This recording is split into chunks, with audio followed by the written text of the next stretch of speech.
Fortress Comic News, episode 42. I am Chris. Damn. I'm Mike. We passed 40. I don't even remember hitting 40. Yeah, it was been a wild ride. It was 2 episodes ago. I wasn't here for last episode. I don't think anybody noticed really. They're probably like, wow, this goes a lot smoother without this fucking idiot on the show. I felt bad. Like, wow, the interview was like really structured, and Chris had like really good questions, and it wasn't this fucking babbling idiot talking about beer and what they do in their free time. Oh well. I felt bad because I rescheduled him once, and I was like, and he goes, I want that day. Yeah, let's make it work. Yeah, it was a great interview. I haven't actually read the book yet. I will get around to it though. It's pretty cool. It's so funny that like all the interviews we do are, nobody's making money writing comics unless you're like Scott Snyder. So it's like, yeah, I have a regular 9-to-5 job and kids, and it's like I do this in my free time. So people are just so passionate about it that they're not making ends meet at all doing this. They're just like, yeah, I just love doing it. It's kind of like us. Yeah, I guess. Yep. Yeah, you get a point there. Real talk on the podcast today, ladies and gentlemen. What are you passionate about? Anyways, so we got a lot of stuff to talk about. Mostly, I mean, we're pretty behind on comics, so we'll try to keep it somewhat recent. There's been a lot of going back and forth, like, oh, we're getting a Han Solo movie, oh, we're getting a Rogue One movie. Why the hell, like, can't we just get an Obi-Wan movie? Like, what was he doing the whole time he was in the desert? I really think it's like, so first off, they announced an Obi-Wan movie is in development. Yes. They haven't announced Ewan McGregor is going to be playing Obi-Wan, but I think that's a given. Yeah, I mean he looks pretty friggin'. If you put a beard on him, he could look pretty friggin' old. The question is whether we're gonna get old Obi-Wan or young Obi-Wan, depending on how close to the timeline they want to play their hand. I don't know. If it's old Obi-Wan, he's gonna be drifting around the desert, going to strip clubs and getting trashed. If it's young Obi-Wan, he's going to be drifting around the galaxy, going to strip clubs and getting trashed. So either way, I think we win. Well, in one of the comics, they did a like middle-aged Obi-Wan, and it was like, because Luke was still a kid, he's probably like 10, 11, and it was him, being around and taking care of him and like trying to stay in the shadows, and there was a great like back and forth between him and Uncle Ben. I hope that's the time period they deal with. Mm-hmm. But the only issue with that is it's really tough to make that interesting to a mass market. Like that, I will be all about it, but it would be tough because it's like, oh yeah, we're in a desert planet, and was he gonna fight? I guess sand people. I don't know. But smarter people than me can come up with something cool to do. Yeah, I'm sure they've thought of a few things here and there. Yeah, so I mean, Star Wars news is always exciting. Another piece of Star Wars news I keep seeing, it popped up again last week. Mark Hamill and Rian Johnson, the director, keep saying like, avoid all the next trailers that are coming out. Don't watch the next set of trailers or any of the promo stuff from Disney. Like, don't watch it. And it's kind of strange because like they've always been really good about the trailers, but I don't know if they've seen the next set of trailers coming out, but they just keep saying like, don't watch anything else. Like the first trailer was good that you got, so stop there and then go watch the movie. So I don't know why they keep saying that, but well, me and you will be here to inform the people why. Yeah, I'm going to watch the trailer either way. You can't put a Star Wars trailer on and be like, don't watch it. And then it just makes me want to watch it more. It was like, it goes back to the whole Batman versus Superman thing where Doomsday shows up, and it's like everybody's like, fucking Doomsday was in the trailer. You get to spoil it. It's like I don't care. I'm gonna go see it either way. At the end of the day, it's like I'm not gonna stop going to see Star Wars movies because you showed me too much in the trailer for free. Whatever. Yeah. I'm too invested at this point. Yeah, I can't turn back now. Some interesting exclusive content to Hulu. It's been touched on more recently than last few years than not. I mean, Bill Finger, if anybody doesn't know, so Batman was created by Bob Kane, so you thought. The real shitty story behind that was Bob Kane was given a drawing by Bill Finger, and he was like, "Hey, check this Bat guy I drew." And I don't know if he left it on Bob Kane's desk or something like that, but it wasn't until recently that Bill Finger started getting recognition for creating Batman, creating Gotham City, a couple other things, the Joker too. Catwoman, Robin. Yeah, like everything that's Batman was Bill Finger. Bob Kane is like, "No, it's mine," and they're like, "Oh, well, he must be right. There's no internet." I don't know, what was it, like 1941, I think? Something like that. There definitely was no internet. But there's a documentary coming out on Hulu called Batman and Bill, and they're going to actually, film the story. And Kevin Smith's on there doing interviews. I'm sure there's going to be some other big comic names on there. Well, quick correction, it is out. It is out. Oh, okay. Because I've watched it. Oh, you watched it? Yes. I thought the trailer. I said it said it came out in May or something. Was it May of? That's probably May of this year. Oh, okay. Well, all right. Well, what did you think? Well, you are correct. Kevin Smith is in it. Todd McFarlane's in it. Oh man, this is a bad zone. Who was the artist that basically created the template for all of the DC characters in the 70s? George Perez? No, way before Perez. Oh, not man. Jack Kirby. No, in between. Oh my God! I want to say Incognito, but I got football in the brain. That's why. But anyways, somebody out there's yelling at their iPad. Because everybody listens to this on their iPads. Yeah, what a slip there. Yeah. iPads. The most awkward way to listen to a podcast. Carry your iPad with you everywhere, please. So, a lot of big names in there, a lot of great interviews. The crux of this story is behind the writer of the book, Batman and Bill, Bill the Boy Wonder was the name of the book, and his name is Mark Nobleman, and it's his kind of journey to get Bill Finger the recognition he deserves. And he actually ends up stumbling upon a great-granddaughter of Bill's that no one in the public knew existed. The family knew. And yeah. We all know the ending because, me and you, we both went to go see Batman v Superman, and we saw the Bill Finger on the screen. Yeah, his name is in the credits now for Gotham, I think, too. Yes. And the movie as a whole, it was strangely moving. Like, I'm not afraid to say that I cried at one point. Like, it was very well done, a great story. What happened to Bill is just, it's so sad. And then his son and what happened to his son is even sadder. And just the whole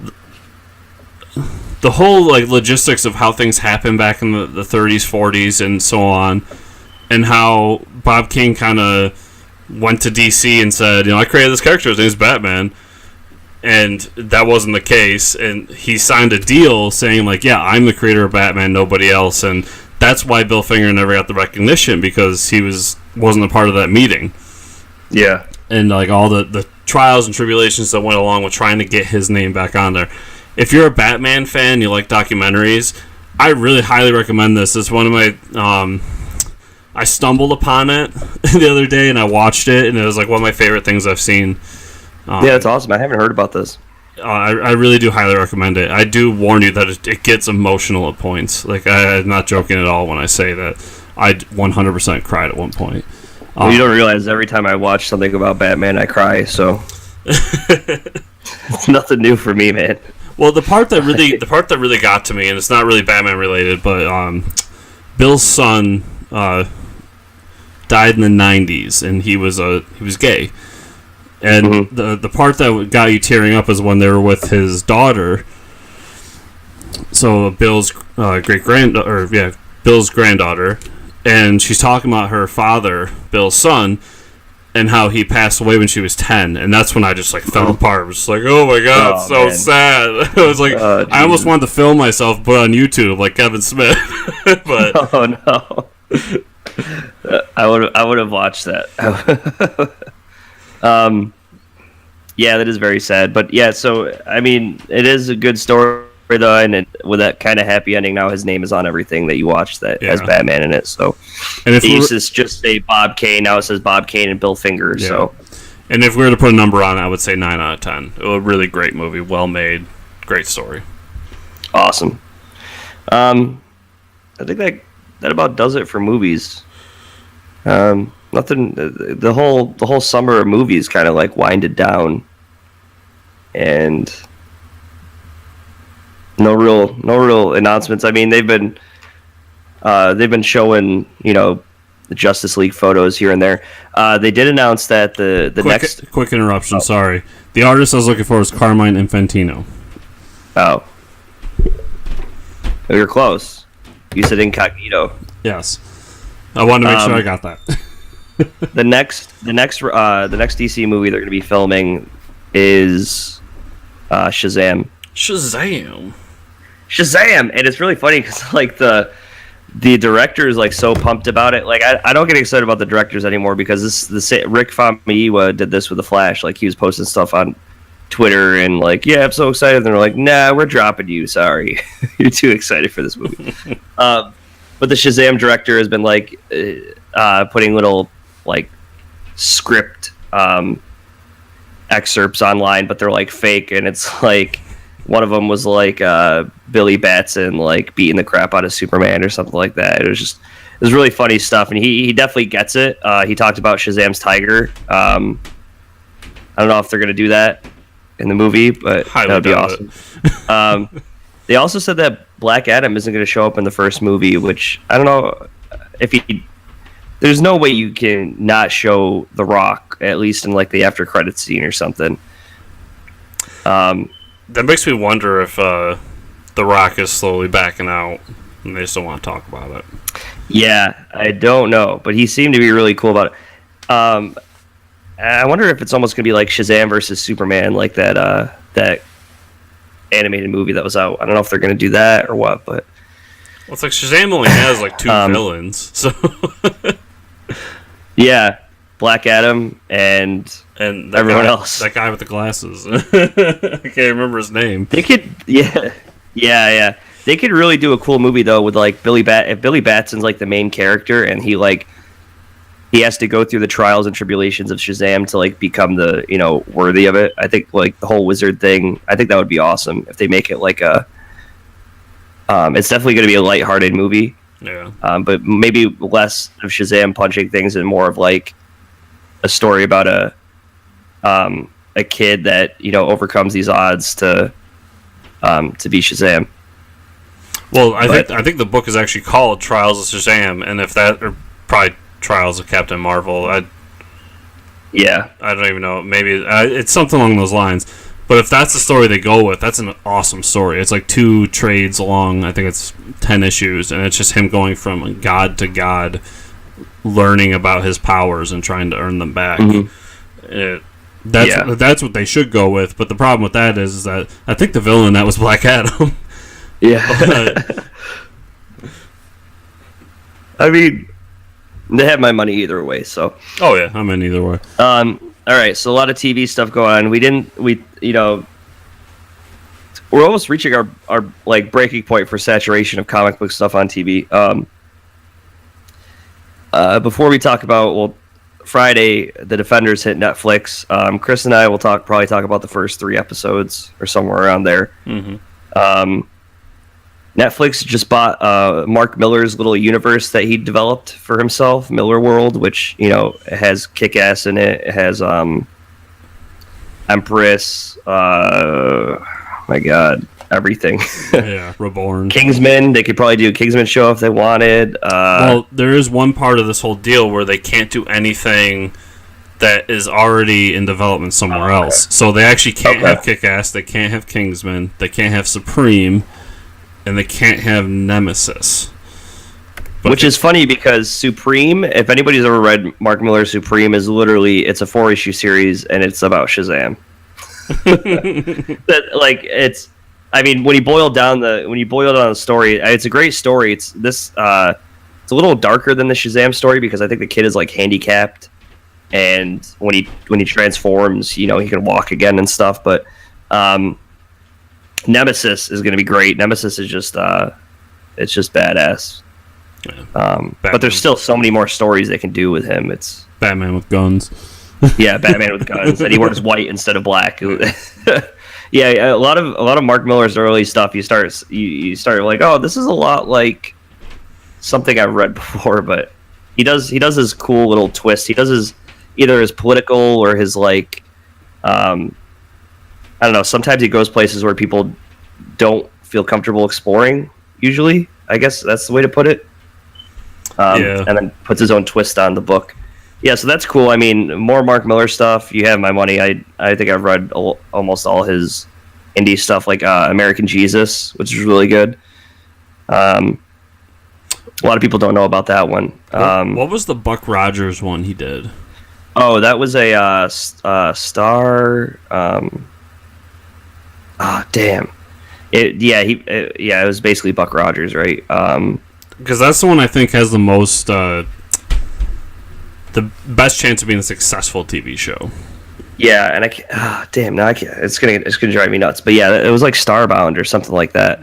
And then he has Huck, which was one of the most recent ones where it was like this kid who he was kind of like mentally challenged, or he's slower, but he had like superpowers, and all he had to do was to help people, and that was really good. He's done a lot of cool stories. Yeah, so Netflix is going to make a ton of money off of this. Amazon struck a deal with Skybound. Skybound Entertainment is Image's. So Image Comics has a branch called Skybound, and I believe Skybound is like all the material. Kirkman. Yeah, Robert Kirkman is backing. So, they already have The Walking Dead on Netflix, but I don't know how it works for Outcast, because Outcast is a Kirkman book, but this one was a bit confusing because basically what it is a 2-year deal to say that they get first rights to anything that Kirkman makes. So, well, good luck if he writes a book. The only, I can't remember the name of the book, but the only book that hasn't been optioned is that one like crime detective book they did, and maybe Redneck. Or what about Battle Pope?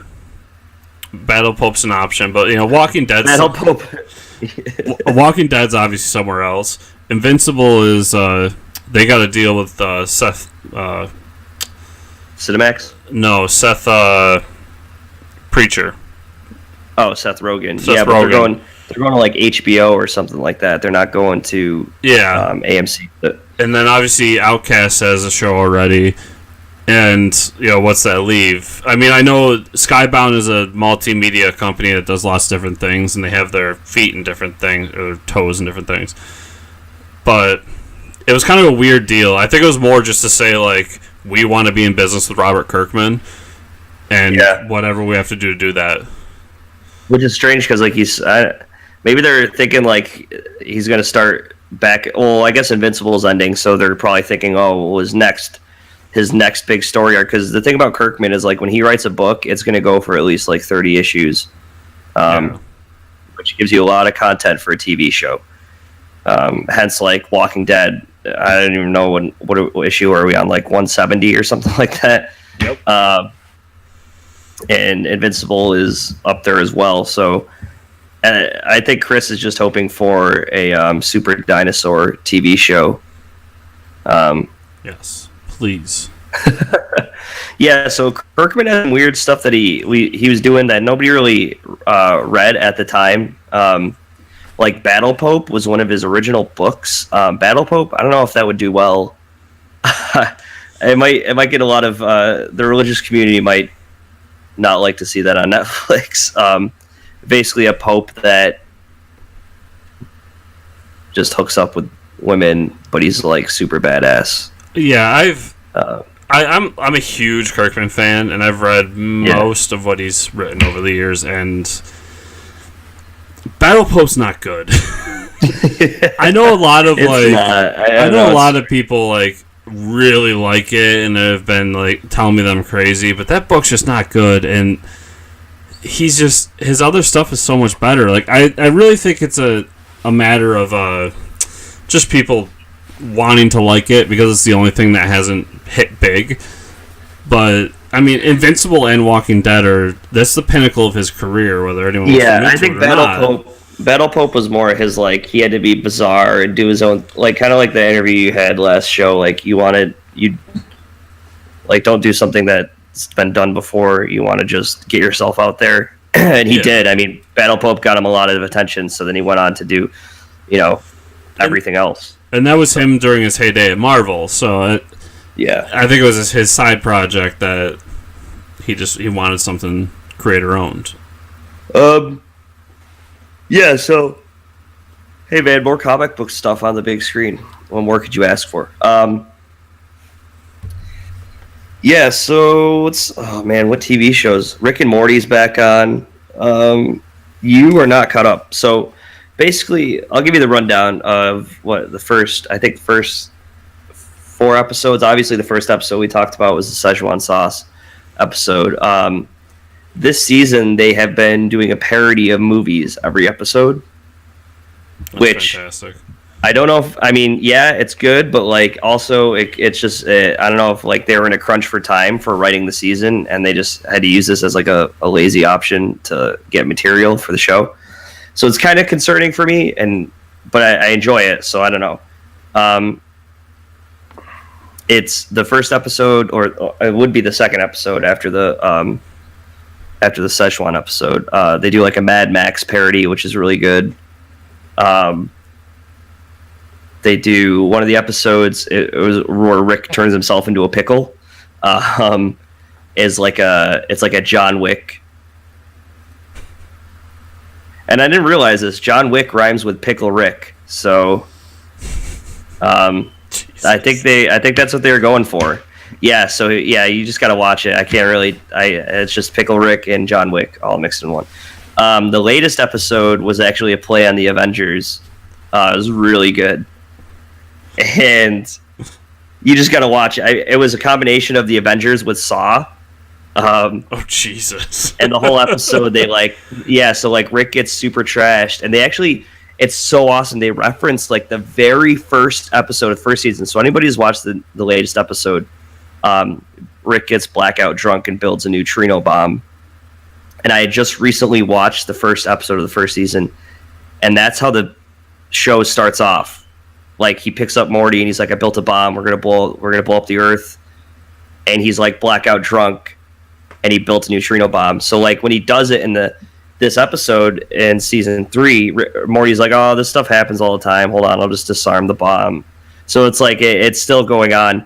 But yeah, so like Rick becomes the villain of the Avengers team or whatever. Oh man, and the people that they have in the Avengers squad are so good. You got to watch the episode. There's like one of them's like 10 million Ant-Man or million Ant-Man, where he's just made of a million ants, and they make references to like, to the big, just the franchise stuff and what's going on there. It's so, and they make you think that you missed 2 other episodes because they show up. They're like, "Oh man, this is our 3rd adventure with these guys," and like the whole episode, they keep referencing the other Avengers. Like the other adventures with these guys. I'm like, I don't remember those other adventures, and it's really good.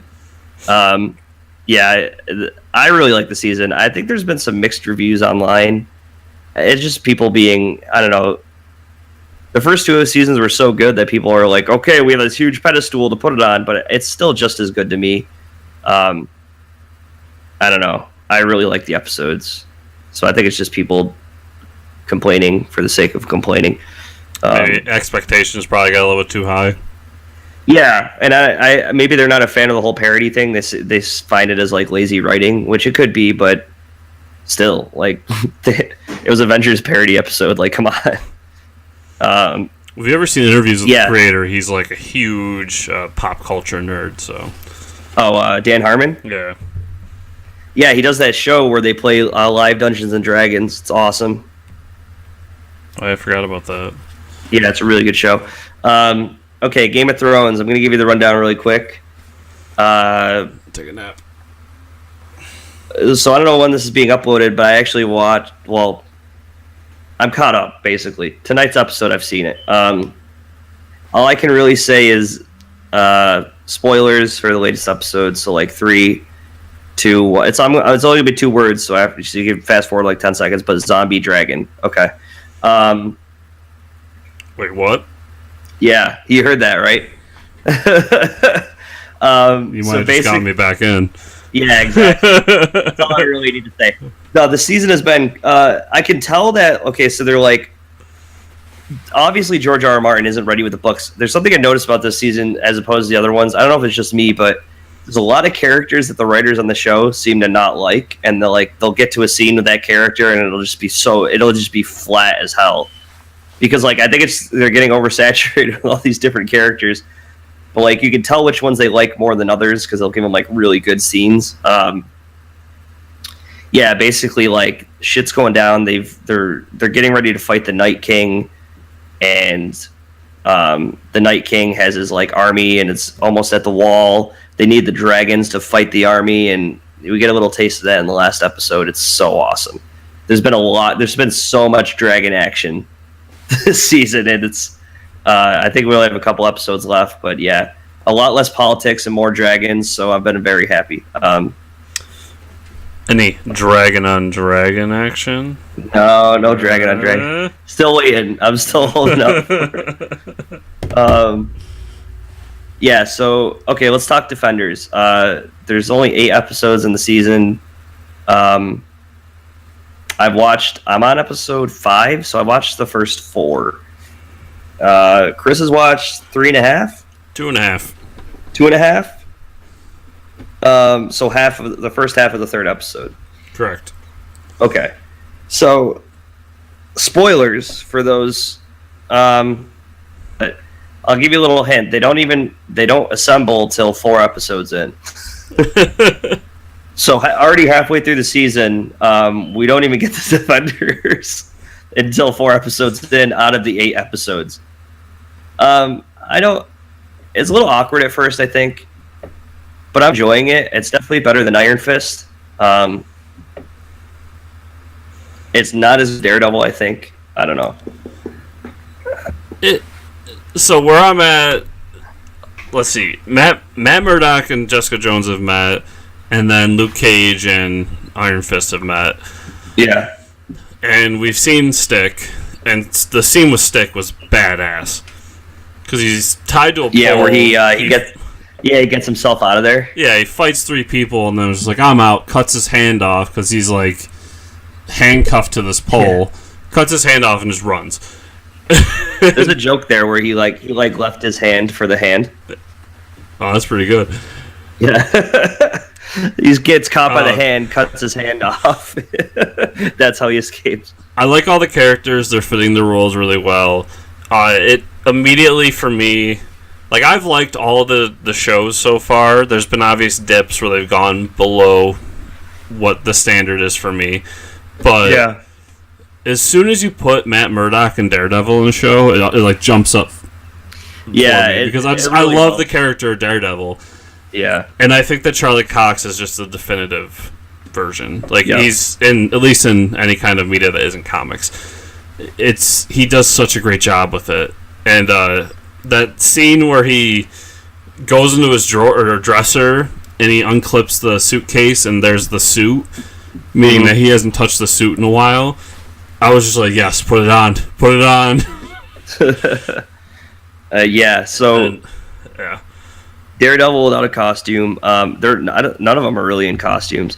Yeah, it's the interaction between some characters is better than others. Like Danny and Luke are really good because I always Luke Cage and Iron Fist. That's like the best buddy cop team up ever. So that's cool to see that starting. Nothing monumental happening. We're getting the whole, Elektra arc where she's the villain. That was the other thing, is it looked like they did the Elektra Reborn story. Yeah, so, I don't know, each person has a hand, and they all meet up, a hand. They all have a hand in, like, figuring out this case that's going on, so they all end up meeting up in, like, the 4th episode, and then, obviously, there's, punchy stuff going on. I don't know. It's still a little iffy about who they casted as Iron Fist. I don't know if they just went straight from the show and started doing this because he almost comes off as like whiny sometimes, and not whiny. I don't know. He like childish, I guess. I don't know. But I know what you're saying, and it's hard to describe. And it's just not. It's just not how an Iron Fist would compose himself. I think it's just like, but I can't really complain. We have Iron Fist on the TV screen, so yeah. Other than that, in my opinion, and to be at least I think fair, everyone's like, I keep hearing how bad Iron Fist. Oh, it's so bad. Like I didn't think it was that bad. I thought it was pretty good. Which, obviously, if you're a huge Iron Fist fan, like I know you're a pretty big Iron Fist fan, and I have friends who are huge Iron Fist fans, and they were all bummed because they wanted Iron Fist to be, like Iron Man. And I get that, like you want that kind of quality, but I still think it's pretty good. I just think that you got a lot of huge fans that were like, oh man, it's not like amazing. My problem is like, we're getting into another show with Iron Fist, and all these shows really, but it's like you had the chance to bring us to Kunlun for a whole season, and you didn't. You just brought us back to New York City. See, I get the distinct feeling that the next season of Iron Fist is going to be in Kunlun. Yeah, and like the interesting thing about this Defenders season is like Kunlun is still gone, and I think we're gonna solve that issue maybe at the end of the show. It seems to revolve a lot of what's going on. Sigourney Weaver's really good, by the way. She's the villain in it. She has been so far, yeah. Yeah, she's been really good. Which like there was never a time where Sigourney Weaver was bad. So she just I don't know. She just hasn't been acting, but. Yeah, so she's solid as a villain. Yeah, so I guess we'll see where it goes. We'll wrap that up when we finish the show, but it's not bad. I would recommend it. Obviously, if you've been watching the other shows. Yeah, and this is another one of those things where if you've watched the other shows, you're already invested, so you're probably already there. Yeah, you just gotta finish them up. I actually do want to give it one big props, and it was a little annoying to me, but I started thinking about it as kind of a jumping on point. Like they did a really good job of telling you who each character was and where they were in their life in that first episode. Mm-hmm. And like I said, I'm watching. I'm like, I get it. I've been here for how many seasons now? But then I start thinking like, maybe someone hasn't watched this stuff yet. So if you haven't watched it, I do think it's a good jumping on point. Where if you enjoy this, you can go back and you got all these other shows to watch. That's true. Yeah, you do have a point there. Yeah.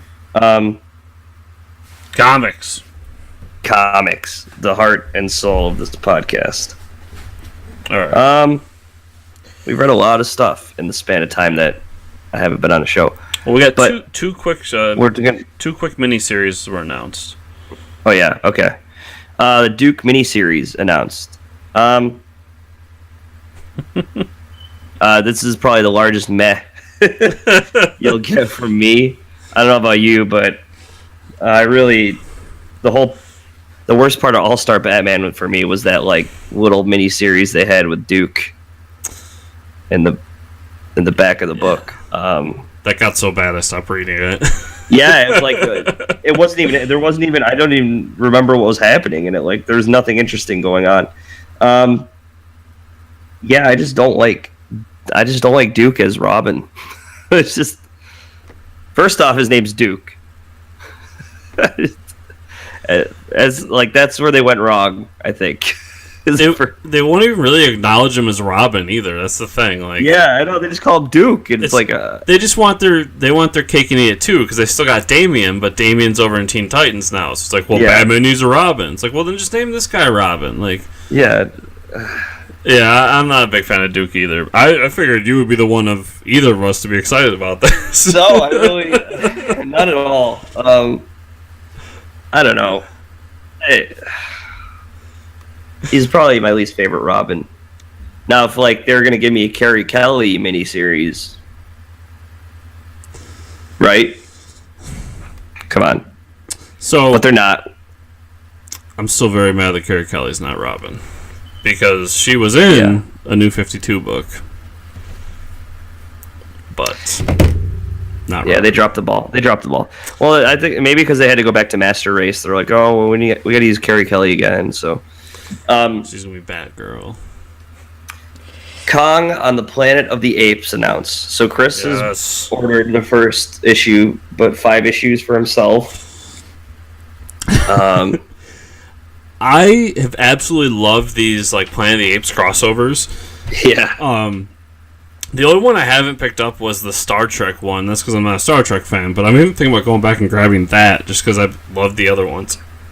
I will say the Star Trek. This is all by IDW, right? Yeah. Yeah, they're just like, well, how many wet dreams can we make for people? Let's go. But I the only one I've read was the Green Lantern Star Trek crossover, and that was fantastic. It was they just like whoever's writing it was like, what would I want to see with the Green Lanterns and Star Trek? Yep, this is definitely it. And it's like fan fiction. It's so good. And this, like, why not bring a giant ape to the Planet of the Apes? Like, yeah, I didn't even think about that. Yeah, the biggest ape of them all, right? It's just such a good combo. Anything Planet of the Apes, I'm excited for. I mean, they even announced the Planet of the Apes video game that's like a Telltale style, like story game. And I was like, yep, bring it on. Sold. I want more Planet of the Apes. Yeah, so that's interesting. I wonder if now, if they're bringing him. Okay, so there's something going on here. So Kong is on the Planet of the Apes, right? Yes. If the disease is whatever airborne or whatever that makes them talk, is Kong gonna talk? Oh my god! You think about that? Amazing. So Kong's just like, "What's up, guys?" Well, like, what would his dialogue be? Like, oh my god, I've been so large. If you're, when you're this large, it's like you just run out of places to take shits. It's like, that's his biggest problem. Like, he's on such a small island. He's such a big monkey. Just like, eventually, it's just gonna smell like shit everywhere you go.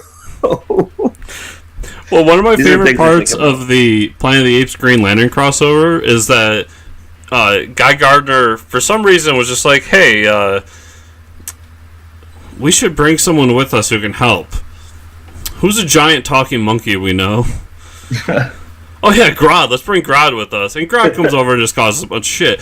And it literally was just one issue of like, Grodd takes over. Oh, we've defeated Grodd. But it was just, of course you would bring Grodd into this. I love it. I think it's just fantastic. Anything Planet of the Apes, I'm down. That's all. Yeah, that's actually very interesting to me now. You have to keep me updated on whether Kong speaks to everyone. Oh, I can guarantee I'll be talking about it every week. All right, I got a big old pile. Yeah, so really quick, this is pretty old. Finally finished my Dark Knight Master Race collected book edition, and it was awesome. Ended really cool. Like we said earlier, Carrie Kelly becomes Batwoman, which is pretty cool. There's And then- 100% a DK4 planned. Yeah, like Superman hanging out with his daughter. That's pretty neat. Yeah. Something interesting here. I got street clothes in the mail. Yeah, you probably got it there too, huh? right here. All right, so let's review street clothes. Hey, our buddy Travis Holyfield. This was his Kickstarter, his second Kickstarter project that we talked about. We'll probably get him back on now that we read the issue. Really good stuff. I really liked it. Yeah, I did a review for the website, and I think I said it there, like, everything about this book was great. this book is awesome. I would not be surprised if this got picked up by someone like a publishing company. And It's yeah. I had a quick conversation with Travis a few weeks ago, and we're going back and forth. He's building a website for himself, so he's gonna have, I think it's gonna be TravisHolyfield.com. Mm-hmm. And he contacted me about getting the different interviews he's done with us, and we chatted about it. And his plan is to get the website up, and then street clothes will be available to everybody on the website, because right now Kickstarter was the only way to get it.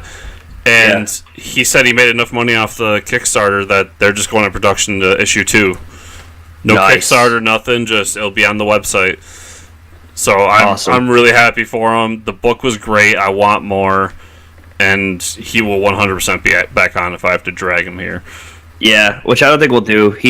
We even saw him in public and he acknowledged us. So like, I feel like he does kind of like us, you know. This is something that's not I don't normally do. I got a new book here, and there's no Batman on the cover, as you see, or anyone with a cape. Is that Greg metal Batman? What? No, it's not. It's actually a robot. It's a big, and the kid on the front is dressed just like Ash Ketchum. Oh, is it like Mecha Pokemon? Yeah, so it is like they choose you like the. Oh my god, I never even thought about that. The robots choose you like your Pokemon does. Holy shit! Yeah, damn it. All right, well that's it. Mecha Pokemon. Okay, next book.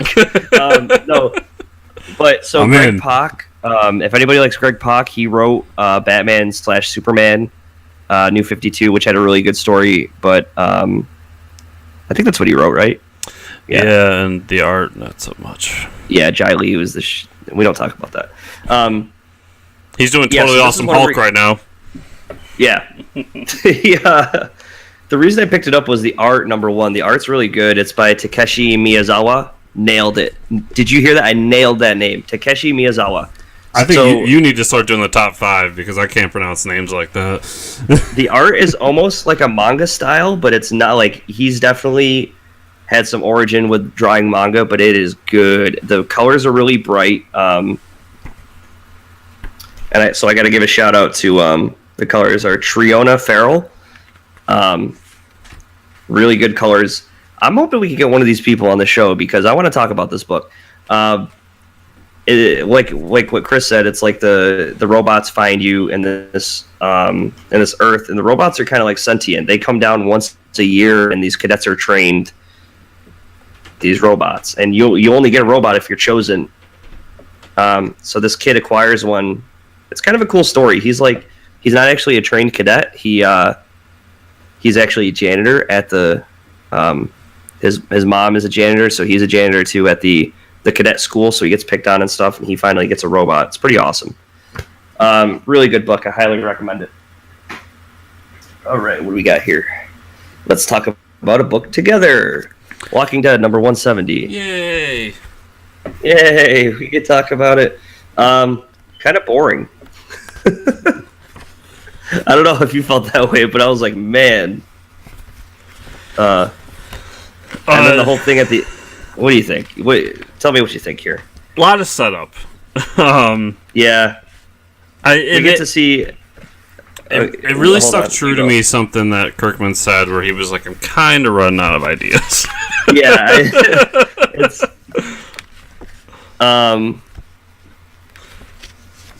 Yeah, I don't know. Like, so we see what's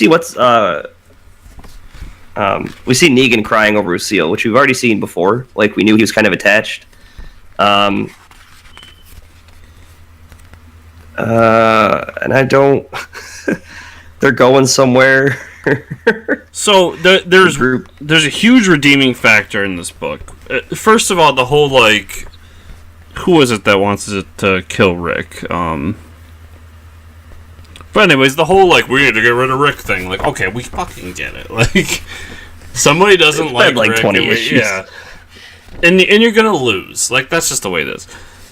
The big redeeming factor of this issue for me though was the ending when they go into this town that I'm assuming is Pittsburgh.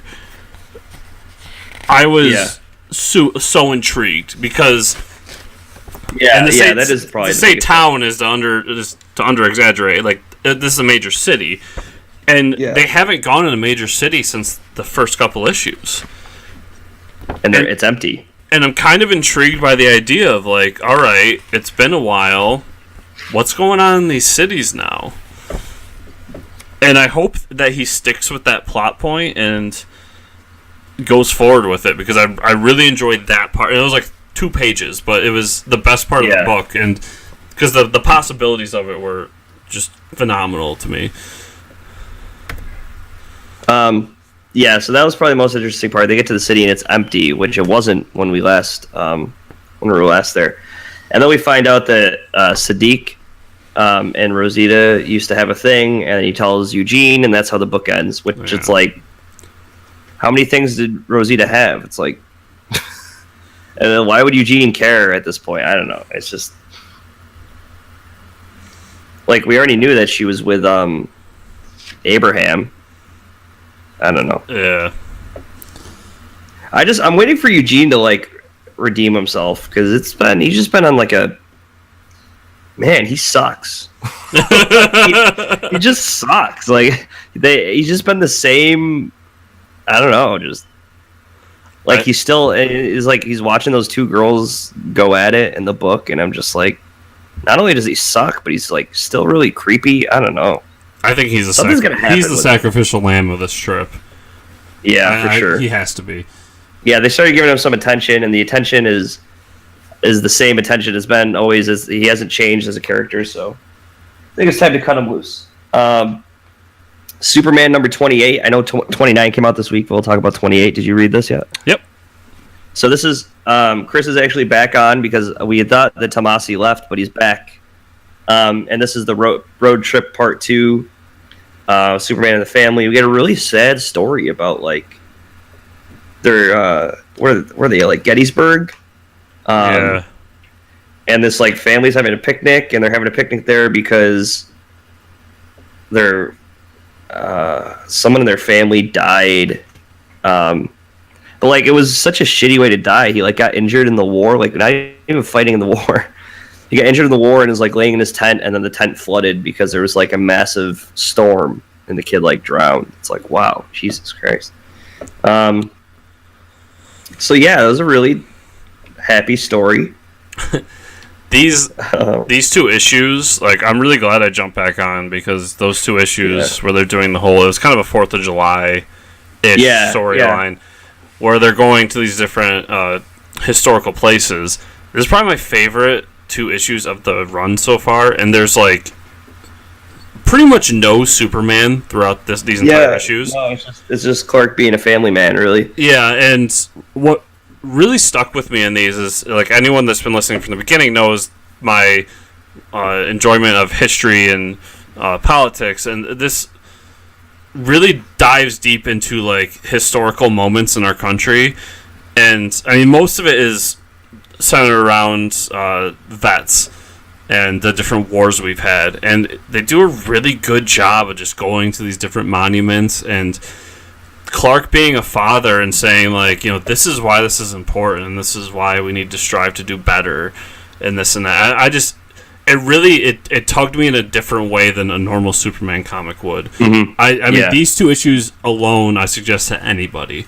I think they're just phenomenal. Yep. Yeah. I agree.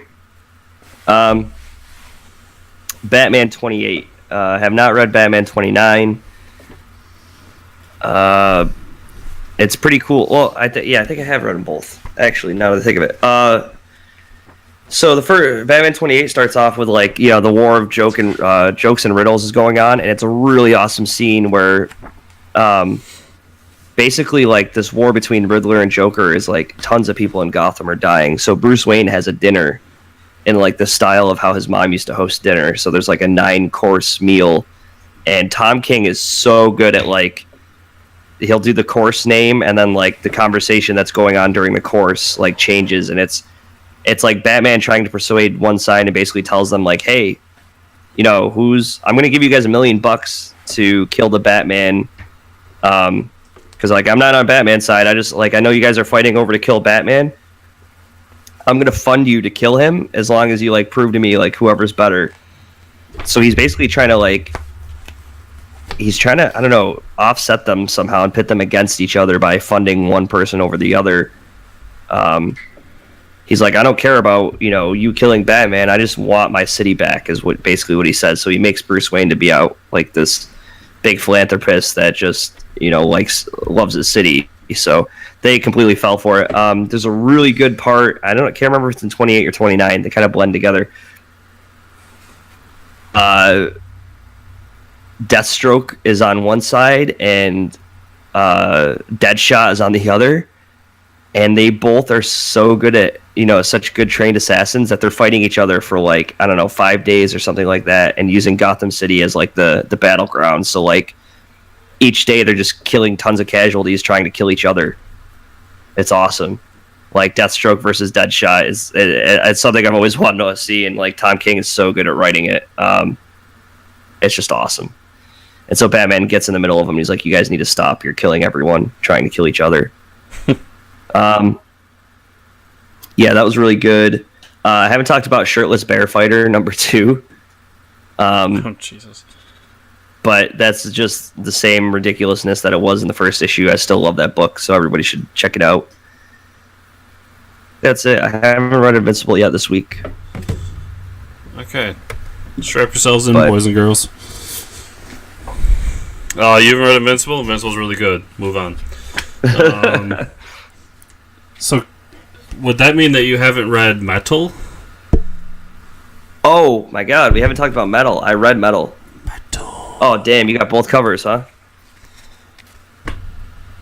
Yeah, I had to have the pentagram cover. It's too badass. Yeah, it is badass. Okay, let's talk about Metal. Oh, my God. I can't believe I forgot about Metal. Yeah. I was just surprised by that one. Episode should have been about Metal. So, oh, man, what did we learn? Let's go through it step by. So Metal is out. It is the big Batman event book written by Scott Snyder, drawn by Greg Capullo.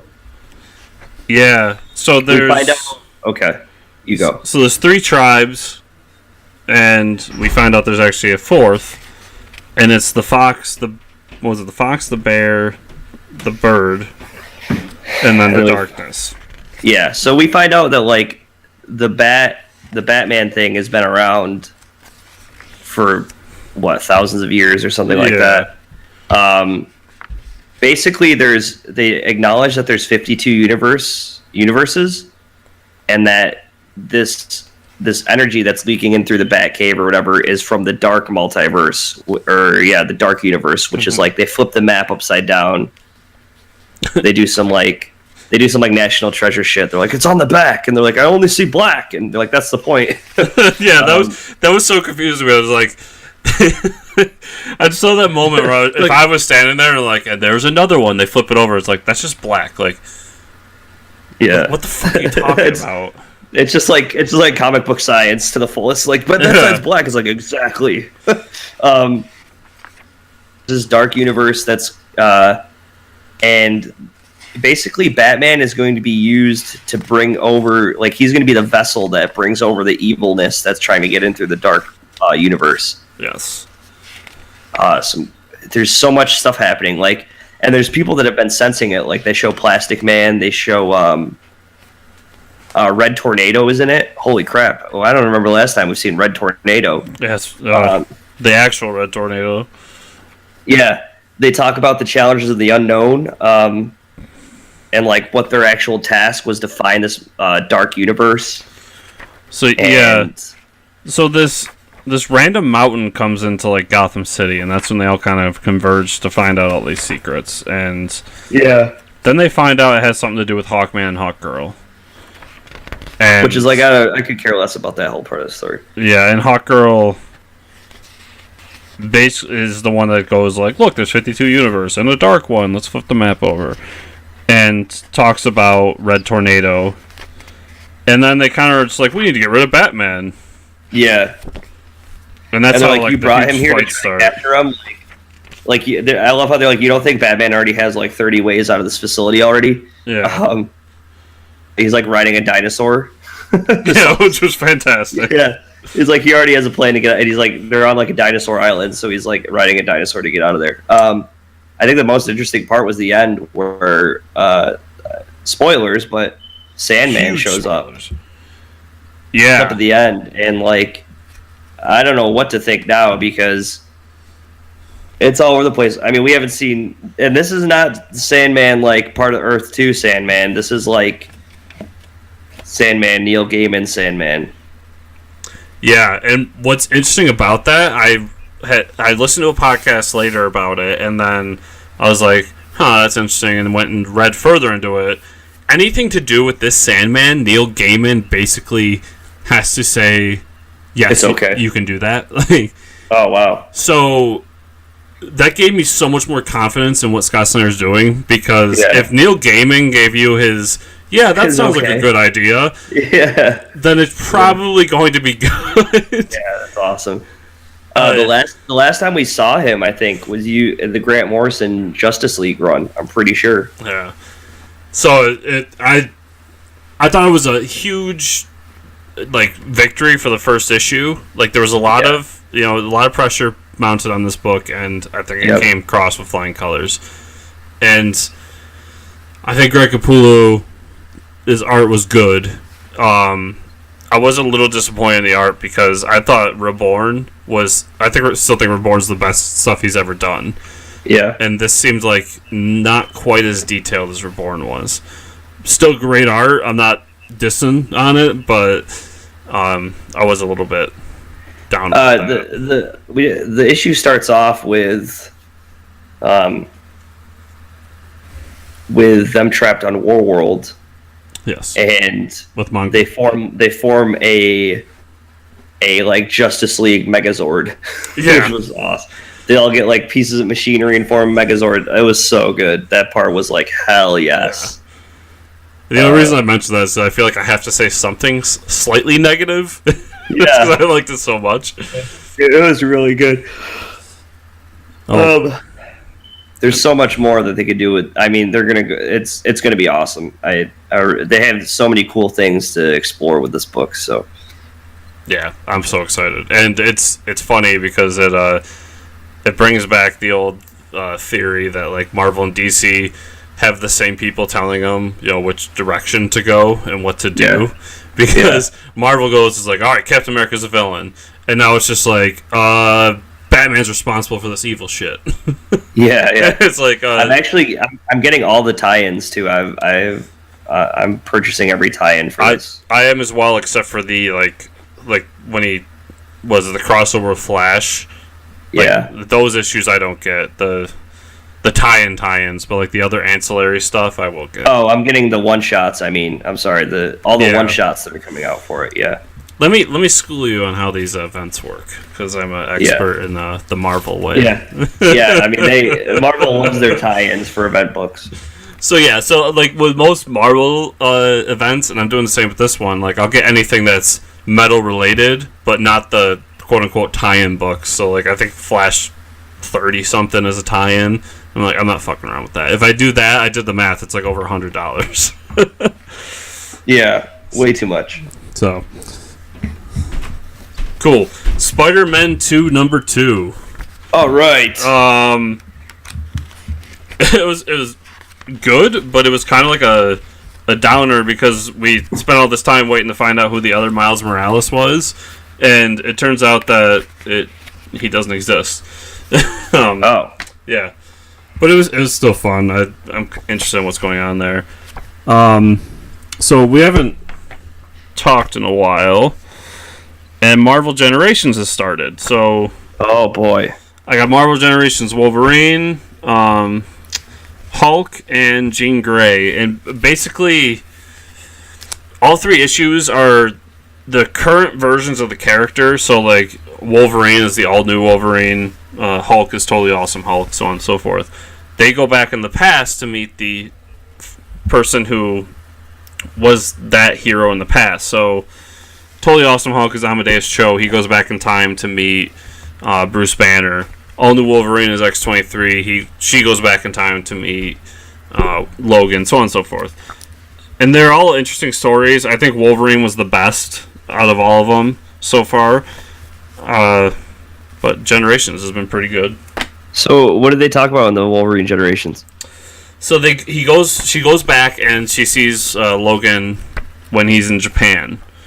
Oh, nice. And he's fighting the Hand, funny enough. Yep. And they kind of like just realize that they have the same goal in mind. They're going back and forth. And the ending is really what gets to you, because after everything's said and done, and he's kind of going through the whole book being like, she's like me, but she's not like me. Mm-hmm. And they have this whole part where Logan is trying to save one of his daughters from Japan, and then he's like, I gotta go. And X-23 pulls him aside and it's like, you should stay and be a father. And that's when Logan kind of puts 2 and 2 together and is like, you're my daughter, aren't you?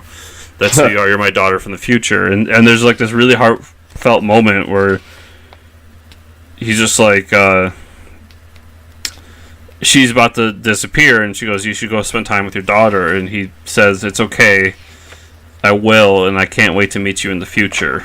And she disappears, and it's really fun, and it gets you in the end with that gut-wrenching moment. But, Sabretooth is in it, so that's always great. Nice. It's the first Wolverine book I've read in years. Yeah, I can't believe he's still been gone. Yeah. Still dead. Still dead. Kassan and K2SO. So they did a one-shot. Oh, nice. And it's the first time they ever met. It's not the greatest book, but it was still fun. Oh. As a Star Wars nerd, it was cool to see that origin story. Did you ever read Future's Quest? I read like the very first one, I think. Yeah, well, they're doing Future Quest Presents Space Ghost. Oh, man. And this is really interesting because Space Ghost is now, it's like after all those events, and he's trying to reform the, what they call it, the Galactic Force or whatever it was. And he's found a couple people to join him, and it's kind of him like fighting to save the Galactic Federation or Force or whatever the fuck it's called. And he ends up on this planet where the people of the planet can't use machines because they're actually ruled by machines. Huh. But if you like Space Ghost, it was a lot of fun. I'm not sure who Metalis is, but Metalis is the villain that they reveal at the end. Huh. I'm not too familiar with Space Ghost, but I really liked Future Quest, and I think that this has been just as good. And it's the same creative team. I hate Fairyland number 15. Oh, yeah. I forgot that book was still going on. Oh, it's so good. So Gertrude's been good, but nobody's buying it. And this witch was like, we got to kill Gertrude, so she gets a bunch of people together, and they make it their goal to kill her. Well, while that's going on, Gertrude finally completes her quest and gets the key to go back home. And as she's about to go back home, somebody kills her. Oh. And it's actually funny because they attempt to kill her and they throw these weapons at her and they miss her. And one of the weapons was a lollipop. So she goes, ooh, lollipop. And she starts sucking a lollipop and starts skipping away and trips, falls face first. And the lollipop goes straight through and pushes her brain out the back of her head. Hell yeah. And it doesn't get more gruesome than that. That's awesome. And now Gertrude is back to being evil because she is in hell. Oh man, they brought her to hell? That's awesome. The last page. Spoilers. Welcome to hell. That's crazy. Book's so good. Let's see. Captain America 25. It's Steve Rogers versus Sam Wilson. It's really good. I'm not going to go much further into that. because I've got Secret Empire number 8, which is also the same-ish storyline. It has Captain America in it. It's still just really fucking good. They finally got the force field around the Earth down, and now all the heroes are coming back from space and coming down. Shit's basically hitting the fan. And what's interesting is that the alternate Steve Rogers that's stuck in the forest that's been happening, he finally finds somebody in the forest, and it's Kobik. And Kobik is the little girl who was created from the cosmic cube, so she's a sentient cosmic cube.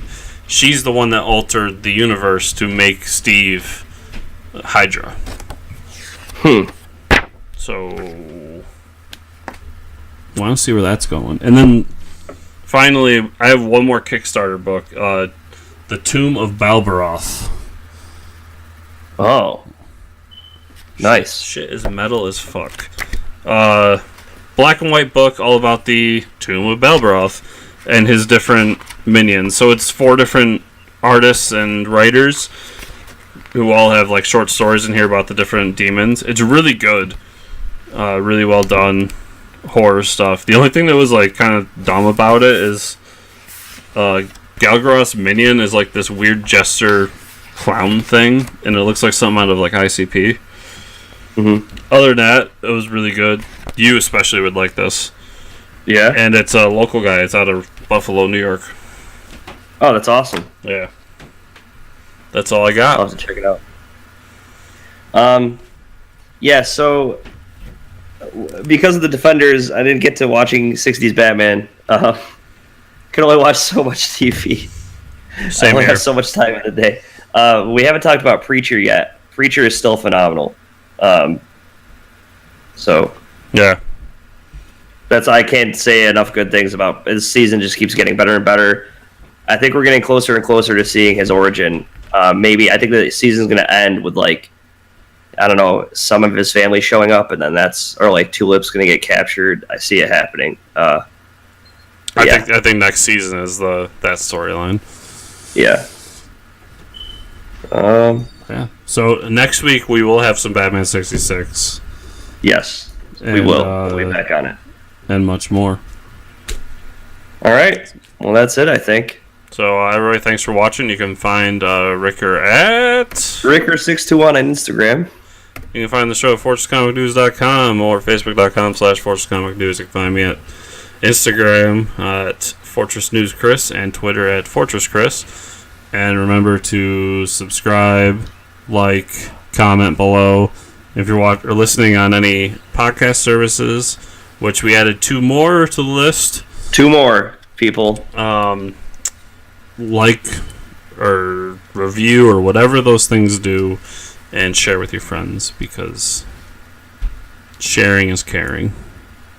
Yes, it is. That's the lesson you'll take home today. Goodbye, everybody. See ya.